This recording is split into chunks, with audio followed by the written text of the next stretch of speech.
আল্লাহর হাবিব সাল্লাল্লাহু আলাইহি ওয়াসাল্লামকে একজন সাহাবী বলল, ইয়া রাসূলুল্লাহ, পুরো কোরআনের ভিতরে সবচাইতে মর্যাদাপূর্ণ সূরার নামটা কি? তিনি বললেন সূরাতুল ইখলাস। ওই সাহাবী বলল, ইয়া রাসূলুল্লাহ, কোরআনের ভিতরে সবচাইতে মর্যাদাপূর্ণ আয়াতের নামটা কি? উনি বললেন আয়াতুল কুরসি। এবার সেই সাহাবী বলল, ইয়া রাসূলুল্লাহ, কোরআনে এমন কোন আয়াত রয়েছে যে আয়াতটা পড়লে আপনি মনে করেন আপনিও লাভবান হবেন, আপনার উম্মত লাভবান হবে? কোন আয়াত রয়েছে?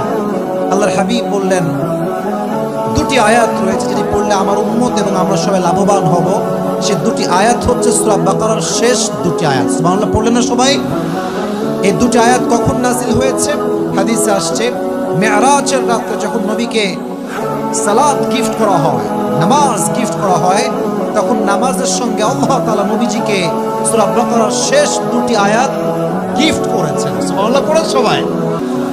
এবং হাদিসে এসেছে, যে ব্যক্তি সারা দিন কোরআন তেলাওয়াত করতে পারে নাই, তার হাবিবের হাদিস হচ্ছে, যে ব্যক্তি সারা দিন কোরআন তেলাওয়াত করতে পারে নাই ব্যস্ততার কারণে, সে যদি ঘুমানোর পূর্বে সূরা বাকারার শেষ দুটি আয়াত তেলাওয়াত করে, তার সারা দিনের সমস্ত কাফারা মনে করেন এই দুইটা আয়াত দিয়ে সম্পূর্ণ হয়ে যাবে, যথেষ্ট হয়ে যাবে। সুবহানাল্লাহ পড়েন সবাই।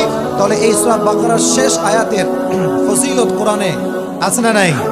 আল্লাহ তাআলা এই আয়াতে তার সার্বভৌমত্বের কথা তুলে ধরেছেন। সার্বভৌমত্বের ক্ষমতা একমাত্র মালিক একজন। আওয়াজ দিয়ে বলেন তো, তিনি কে? তাবারাকাল্লাযী বিয়াদিহিল মুলক ওয়া হুয়া আলা কুল্লি শাইইন Kadir. All the praise to our Lord who has all the powers in his hand, and he is capable to do anything in this world and the next one. সব ক্ষমতা তার হাতে, তিনি যা চায় তাই করতে পারে। বলেন তো সে সত্তার নামটা কি? আল্লাহ। আল্লাহ তাআলা বলছেন, লিল্লাহি মা ফিস সামাওয়াতি ওয়া মা ফিল আরদ। এই জমিনে এবং আসমান সমূহে যা কিছু আছে, যা হতে পারে, সব কিছু সৃষ্টি করেছে একজন। তিনি কে বলেন তো? আল্লাহ বোঝাচ্ছেন, যেহেতু আমার সৃষ্টি, আমার রাজত্ব, আমার সার্বভৌমত্ব, অতএব আইন চলবে আমার। সৃষ্টি যার, আইন চলবে তার। আল্লাহ বলছে, যার যার জায়গায় সে সেরা পৃথিবীতে, মানে পুরো পৃথিবী তো আমি আল্লাহর হাতে, পুরো সার্বভৌমত্বের ক্ষমতার মালিক তো আমি আল্লাহ তাআলা। অতএব যেহেতু পুরো পৃথিবীটা আমার, আইনও চলবে আমার, আর আমার আইনের বিরুদ্ধে যারাই আইন তৈরি করবে তাদের বিরুদ্ধে মুসলমান অ্যাকশন নেওয়া শুরু করবে। ঠিক কিনা?